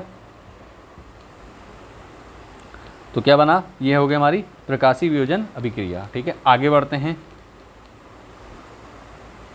इसमें अब क्या है? नंबर 3 पे आती है आपकी विस्थापन या प्रतिस्थापन अभिक्रिया। विस्थापन या प्रतिस्थापन अभिक्रिया। विस्थापन अभिक्रिया को क्या कहते हैं? प्रतिस्थापन अभिक्रिया भी कहते हैं। ठीक है, वह रासायनिक अभिक्रिया जिसमें क्या होता है?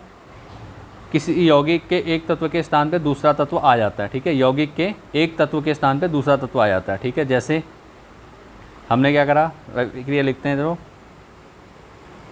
हमने की बेरियम सल्फेट की सोडियम के साथ, Ba, शायद कम दिख रहा हो तो मैं इसको चेंज करता हूँ, BaSO4 किसके साथ करी? सोडियम के साथ, Na। तो क्या बन जाएगा? Na क्या करेगा?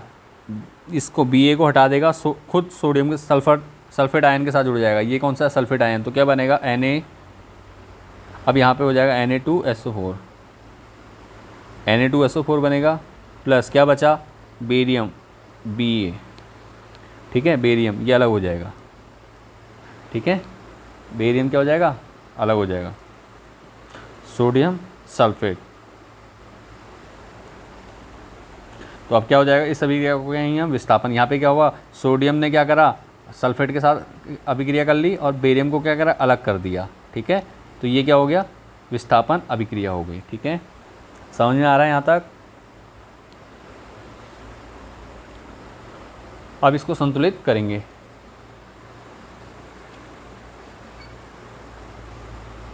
तो चलो करते हैं।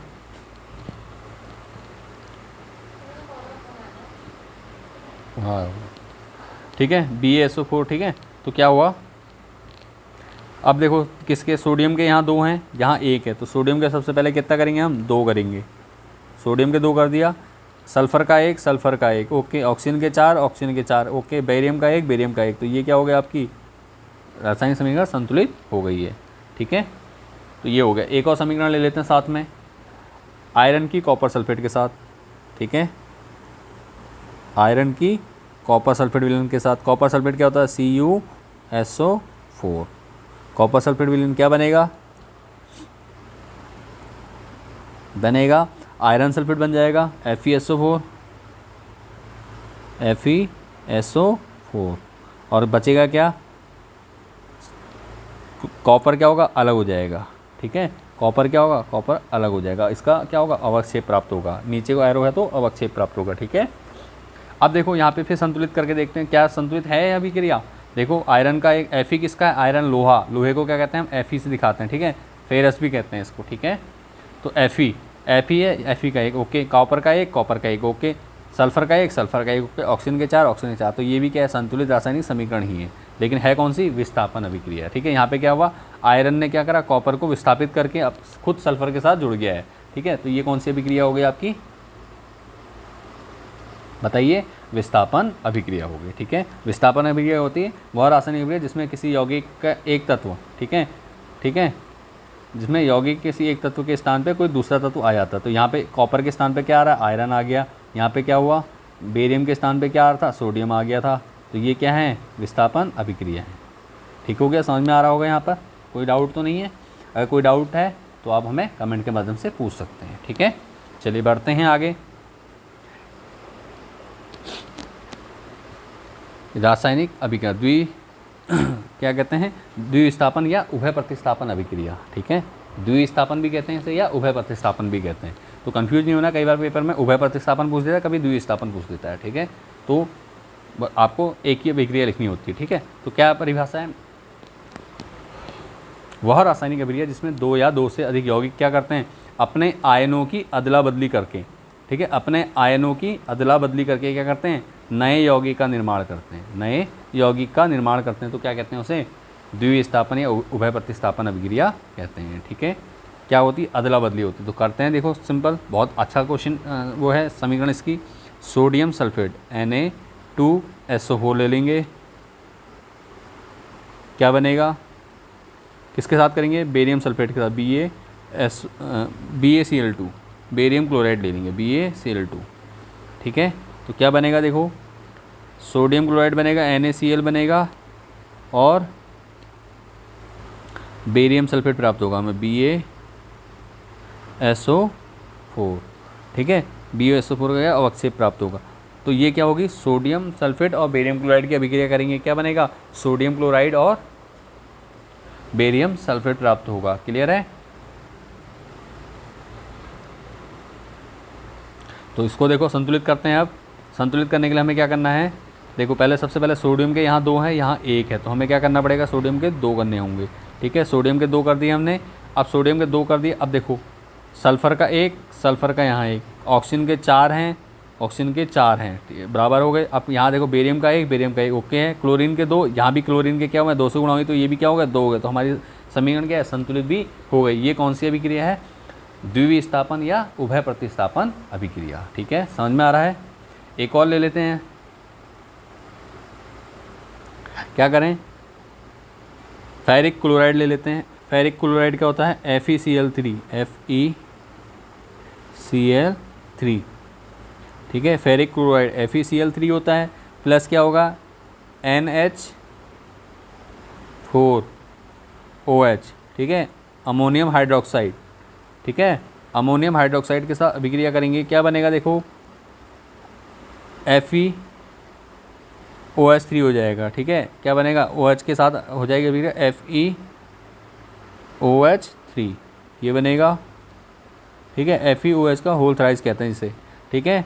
और प्लस में क्या बचेगा, जो बचा NH क्या होगा, NH4 है और क्लोरीन साथ, तो NH4Cl हो जाएगा, ठीक है। क्या कहेंगे इसको, NH4Cl, NH4Cl क्या बनता है, इसको क्या कहते हैं, अमोनियम क्लोराइड। ये क्या है, NH4Cl क्या है, अमोनियम क्लोराइड। ये क्या है, ferrous oxide, ferrous hydroxide, sorry ferrous hydroxide, ठीक है। तो अब देखो संतुलित कीजिए, आयरन का 1, आयरन का 1 ओके है, क्लोरीन के 3 है, यहाँ भैया 1 है, तो 3 करने के लिए सिंपल क्या करेंगे हम, यहाँ पर 3 से मल्टीप्लाई कर देंगे, यहाँ 3 से कर दिया, क्लोरीन के 3 ओके हो गया। अब देखो यहाँ पे कितना है, सोडियम नहीं नाइट्रोजन के, ये N क्या है, नाइट्रोजन को दिखा रहा है, N के 3 हो गए नाइट्रोजन के, तो नाइट्रोजन के यहाँ पे भी हम क्या करेंगे, 3 कर देंगे, ठीक है। यहाँ पे नाइट्रोजन के 3 कर देंगे। जैसे ही नाइट्रोजन के 3 करोगे तो क्या होगा, हाइड्रोजन के कितने हो गए भैया, 4 3 12 हो गए, ठीक है, 4 3 12 हो गए हाइड्रोजन के, क्लियर है यहाँ पर। और 12 और 1 ये है, 12 और 1 13 हो गए टोटल, ठीक है। 13 हो गए यहाँ पर, क्लियर हो रहा है यहाँ पे। अब यहाँ पे कितने थे देखो, हाइड्रोजन के 4 तियाँ 12 यहाँ थे, नहीं सॉरी हाइड्रोजन के 3 ही है, सॉरी 4 तियाँ 12 और 3 16 होंगे ना। यहाँ पे देखो हमने गड़बड़ कर दिया, हमने मल्टीप्लाई करी, 4 तियाँ 12 तो हो रहे हैं, प्लस पीछे वाले से भी गुणा होगी तो 4 तियाँ कितना हो जाएंगे, तो 3 ही कम 3 हो जाएंगे, प्लस 3 तो 12 और 3 कितना हो रहे हैं 15 हो रहे हैं। और इधर कितने हो रहे हैं 4 तियाँ 12 और 12 में कितना जोड़ दें, प्लस ये हैं 3 यहाँ है तो प्लस ये हो गए, तो ये भी कितने हो गए 15 हो गए। तो क्लियर है, तो हमारे किसके हाइड्रोजन के तो बराबर हो गए। ऑक्सीजन के कितने यहाँ से, ऑक्सीजन के 3 हो रहे हैं, ठीक है ऑक्सीजन के 3 हैं, और यहाँ कितने हो रहे हैं ऑक्सीजन के, यहाँ पे ऑक्सीजन के 3 हैं। क्लियर हो गया। अब कुछ छूट तो नहीं गिरा है, देखो नहीं छूट रहा है बिल्कुल भी, फिर समझा देता हूँ इजीली। क्या करा हमने, देखो आयरन का 1 था, आयरन का 1 ओके, उसके बाद क्लोरीन के यहाँ 3 थे, यहाँ 1 था, तो हमने 3 से मल्टीप्लाई करी। जैसे हमने 3 से मल्टीप्लाई करी तो क्या हो गया, यहाँ नाइट्रोजन के 3 हो गए, नाइट्रोजन के यहाँ भी हमने 3 करे। अब जैसे हम यहाँ 3 करे तो अब बाकी क्या हुआ, बाकी जो बदले हैं चेंज कर लेते हैं। हाइड्रोजन के 4 तियाँ 12 हो गए थे ये, और इधर कितने थे 3 थे, तो कितने हो रहे हैं टोटल 15। यहाँ देखो हमने क्या करा, 4 की 3 से मल्टीप्लाई, 4 तियाँ 12 हो जाएगा, प्लस ये पीछे 4 है, फिर नहीं एच है, एच की 3 से होगी तो 3 हो जाएगा, तो 12 और 3 15, ये भी हो जाएगा, तो ये भी क्या हो गए बराबर हो गए, हाइड्रोजन बराबर हो गया। अब ऑक्सीजन के कितने हैं देखो, ऑक्सीजन के 3 से हुई तो 3 ऑक्सीजन के हो गए, और ये ऑक्सीजन के कितने हैं 3 है, तो बराबर हो रहे हैं। तो ये हमारी रासायनिक समीकरण क्या है, संतुलित होगा। और ये अभिक्रिया कौन सी है, द्विस्थापन अभिक्रिया, ठीक है। तो द्विस्थापन अभिक्रिया समझ में आ गया। एक बार में दोबारा से तीनों जितनी भी अभिक्रिया हमने अभिक्रिया रासायनिक अभिक्रिया के प्रकार पढ़े हैं उनको पढ़ लेते हैं, फिर आगे बढ़ेंगे, ठीक है। तो पहला है संयोजन अभिक्रिया। संयोजन अभिक्रिया में होता है वह रासायनिक अभिक्रिया जिसमें 2 या 2 से अधिक पदार्थ मिलकर एक नए पदार्थ का निर्माण करते हैं, ठीक है, नए पदार्थ का निर्माण करते हैं, उसे क्या कहते हैं हम, रासायनिक अभिक्रिया कहते हैं, संयोजन अभिक्रिया कहते हैं, ठीक है, संयोजन अभिक्रिया कहते हैं, ठीक है। नीचे एग्जाम्पल दिए आप देख सकते हो पीछे। इसी प्रकार वियोजन अभिक्रिया वह रासायनिक अभिक्रिया जिसमें कोई पदार्थ टूटकर एक या एक से अधिक क्या करता है, नए पदार्थ 2 या 2 से अधिक पदार्थ का निर्माण करता है, उसे भी क्या कहते हैं हम, वियोजन अभिक्रिया कहते हैं। उसके बाद आपका वियोजन अभिक्रिया हमारी 3 प्रकार की, वियोजन अभिक्रिया हमारी 3 प्रकार की, पहली ऊष्मीय वियोजन, दूसरी विद्युत वियोजन, तीसरी प्रकाशीय वियोजन। ऊष्मा देने पे वियोजन हो तो ऊष्मीय वियोजन, विद्युत देने पे वियोजन हो तो विद्युत वियोजन, और प्रकाश की उपस्थिति में हो तो प्रकाशीय वियोजन, ठीक है, हो गया। उसके बाद आपकी प्रतिस्थापन या विस्थापन अभिक्रिया, ठीक है, वह रासायनिक अभिक्रिया जिसमें किसी यौगिक का एक तत्व किसी अन्य यौगिक से क्या होता है, प्रतिस्थापित हो जाता है, तो क्या कहते हैं उसे, बदल जाता है, तो उसे क्या कहते हैं, वियोजन अभिक्रिया कहते हैं, विस्थापन अभिक्रिया, सॉरी विस्थापन अभिक्रिया कहते हैं। उसके बाद द्विस्थापन अभिक्रिया, वह रासायनिक अभिक्रिया जिसमें 2 या 2 से अधिक यौगिक क्या करते हैं, अपने आयनों की क्या करते हैं, अदला बदली कर देते हैं, तो उसे क्या कहते हैं हम, द्विस्थापन या उभय प्रतिस्थापन अभिक्रिया कहते हैं। अभिक्रिया के उदाहरण हमने नीचे लिख रखे हैं, ठीक है, आप लोगों को समझ में आ रहा होगा। संतुलित करना अब तक सीख गए होंगे आप। आगे बढ़ते हैं। अब आता है नंबर 5 पे रेडॉक्स अभिक्रिया, अपचयोपचय या रेडॉक्स अभिक्रिया जिसे कहते हैं, ठीक है। क्या होता है, वह रासायनिक अभिक्रिया जिसमें उपचयन और अपचयन दोनों क्या होते हैं, एक साथ होते हैं। उपचयन और अपचयन अभिक्रिया दोनों क्या होती हैं, एक साथ होती हैं, उसे क्या कहते हैं, उसे कहते हैं रेडॉक्स अभिक्रिया या अपचयोपचय अभिक्रिया, ठीक है। अब बात आती है कि भैया उपचयन और अपचयन अभिक्रिया है क्या, तो उपचयन अभिक्रिया के लिए परिभाषा है, देखो उपचयन अभिक्रिया को हम ऑक्सीकरण अभिक्रिया भी कहते हैं, ठीक है। तो क्या, वह रासायनिक अभिक्रिया जिसमें ऑक्सीजन का योग या हाइड्रोजन की कमी होती है, ठीक है, ऑक्सीजन का योग या हाइड्रोजन की क्या कमी होती है, उसे क्या कहते हैं हम, उसे कहते हैं हम आपका उपचयन या ऑक्सीकरण अभिक्रिया, ठीक हो गया, ऑक्सीजन या उपचयन या ऑक्सीकरण अभिक्रिया। अब आता है उपचयन अभिक्रिया क्या हो, जैसे एग्जाम्पल ले लेते हैं, पहले एक समझते हैं, ठीक है।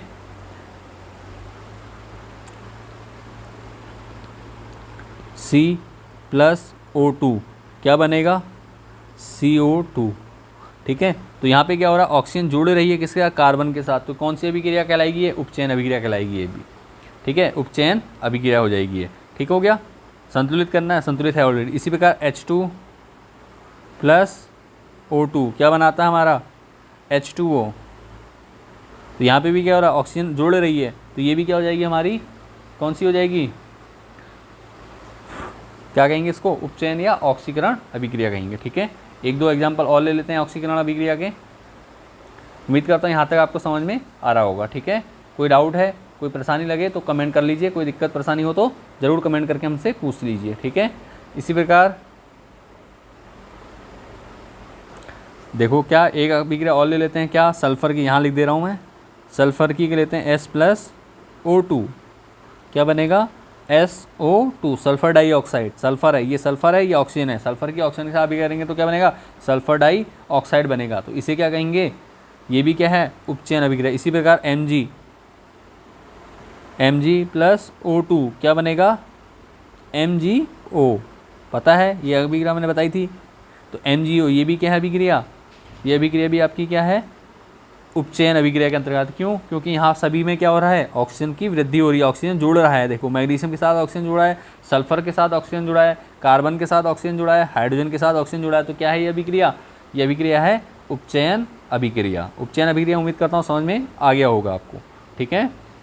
क्या होती है वह रासायनिक क्रिया जिसमें ऑक्सीजन की वृद्धि हो या हाइड्रोजन की कमी हो, ठीक है, उसे क्या कहते हैं उपचयन अभिक्रिया कहते हैं। तो यहाँ पे हमने क्या करा दिखाया है ऑक्सीजन की वृद्धि हो रही, तो आप समझ गए होंगे कि उपचयन क्या होता है। अब देखो अपचयन अभिक्रिया किसे कहते हैं। अपचयन अभिक्रिया क्या होती है, वह रासायनिक अभिक्रिया जिसमें क्या हो हाइड्रोजन का योग हो या ऑक्सीजन की कमी हो, ठीक है, हाइड्रोजन का योग हो या ऑक्सीजन की कमी हो। तो देखो एक एग्जाम्पल देते हैं अपचयन अभिक्रिया कहलाती है। तो उदाहरण देखो क्या ले लेंगे, कॉपर ऑक्साइड है, ठीक है, कॉपर ऑक्साइड की किसके साथ अभिक्रिया करें, हाइड्रोजन के साथ अभिक्रिया कर दीजिए। तो क्या बनेगा आपका, देखो कॉपर अलग हो जाएगा और क्या बनेगा H2O बनेगा, ठीक है, जल प्राप्त होगा। तो कॉपर से क्या हुआ, यहाँ से ऑक्सीजन की कमी हुई है, देखो कॉपर से ऑक्सीजन हट गया है ना, तो ये क्या हो गई अपचयन अभिक्रिया हो गई, ठीक है, ये क्या है अपचयन अभिक्रिया हो गई, ठीक है। समझ में आ रहा है यहाँ तक,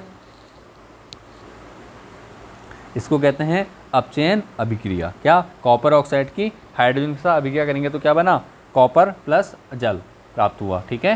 तो ये कौन सी है अपचयन अभिक्रिया। एक और ले लेते हैं, मैग्नीशियम ऑक्साइड है,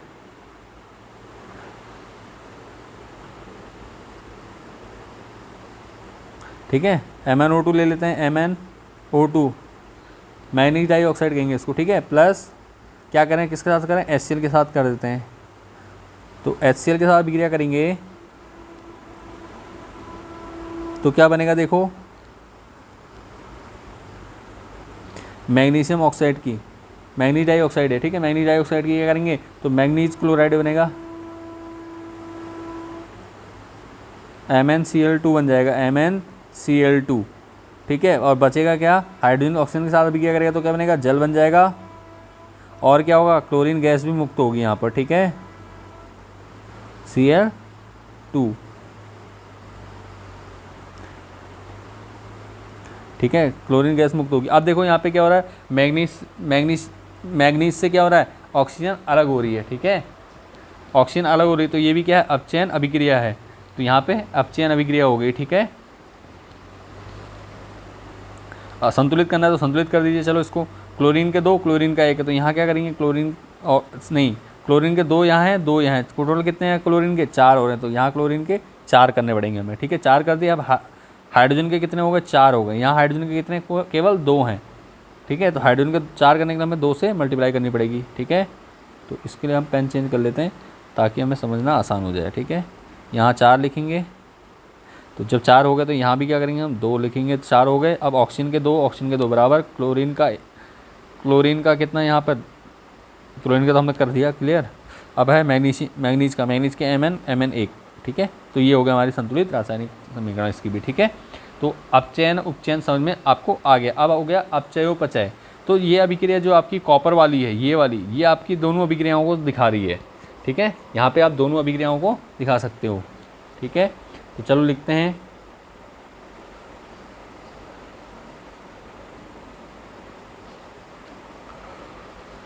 क्या है कॉपर ऑक्साइड C, अभी समझाऊंगा कैसे ये अपचयोपचय दोनों को दिखाती है, CuO प्लस क्या है H2, क्या बनेगा Cu प्लस H2O, ठीक है। ये क्या है रेडॉक्स अभिक्रिया, क्यों है, क्योंकि देखो यहाँ से कॉपर से ऑक्सीजन हट रही है, ठीक है, और यहाँ पे क्या हो रहा है जुड़ रही है, ठीक है। तो यहाँ पे नीचे तो अपचयन हो रहा है, और ऊपर क्या हो रहा है, उपचयन हो रहा है।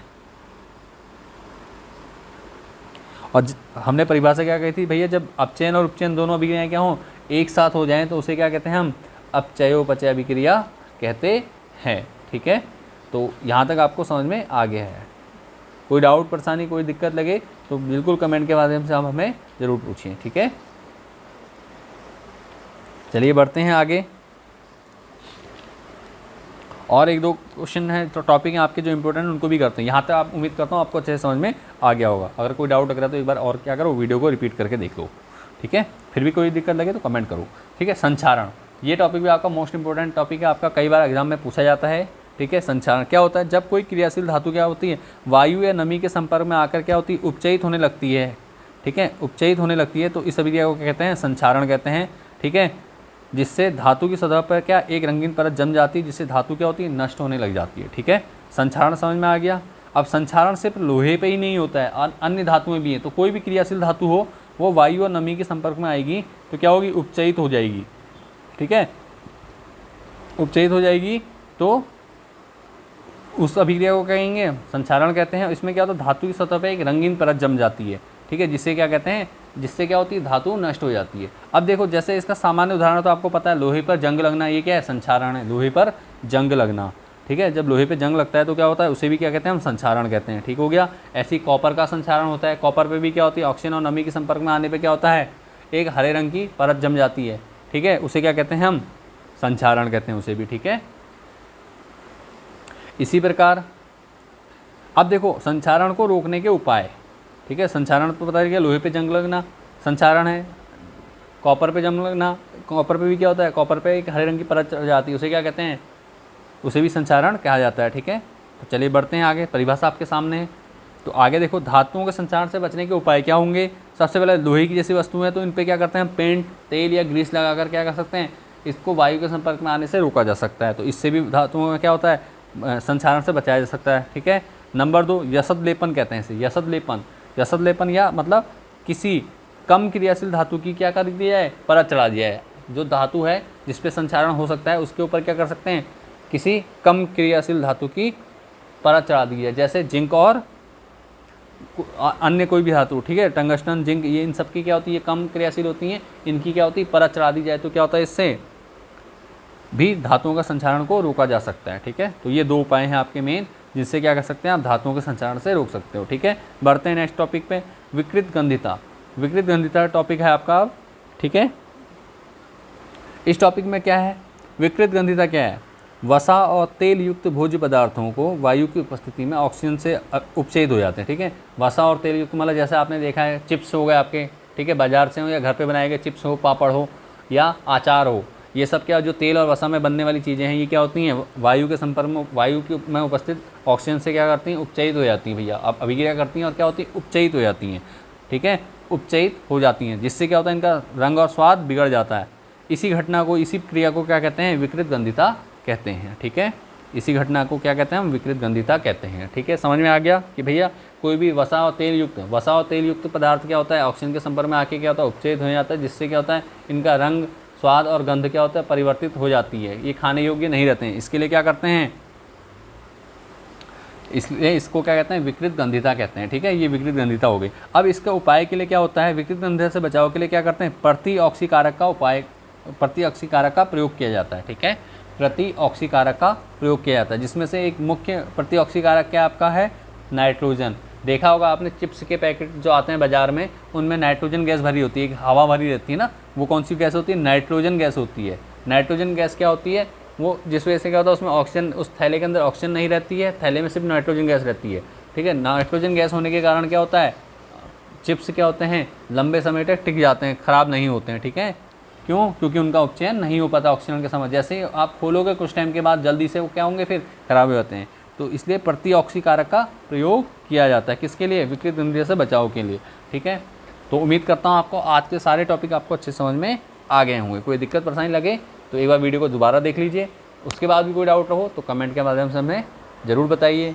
और अगर वीडियो पसंद आ रही है तो वीडियो को कमेंट ज़रूर कीजिए कि आपको वीडियो पसंद आई, और किसी टॉपिक को ज़्यादा आपको अच्छा लगा तो बिल्कुल वो करिए, वीडियो को शेयर करिए दोस्तों के साथ। ठीक है, और अगर आप पहली बार हमारे चैनल पे हैं तो चैनल को सब्सक्राइब जरूर कर दीजिए, आपसे रिक्वेस्ट है इस चीज़ की। ठीक है, चलिए मिलते हैं नेक्स्ट वीडियो में, तब तक के लिए बाय एंड टेक केयर।